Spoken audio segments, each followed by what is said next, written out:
Pilipinas, una sa ating mga balita. Good news po sa mga customer ng Meralco. Bagyang bumaba ang singil ng Manila Electric Company o Meralco ngayong June billing.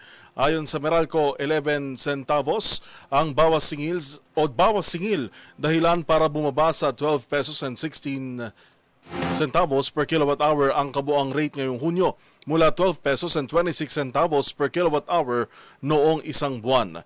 Ibig sabihin, katumbas po yan ng 22 pesos na bawas singil para sa kabahayan na kumukonsumo ng 200 kilowatt per hour o kilowatt hour, habang ang mga kabahayan na kumukonsumo ng 300 kilowatt per hour ay may bawas singil na 32 pesos, 43 pesos para sa mga kumukonsumo ng 400 kilowatt hour at 54 pesos na bawas sa mga kumukonsumo ng 500 kilowatt hour.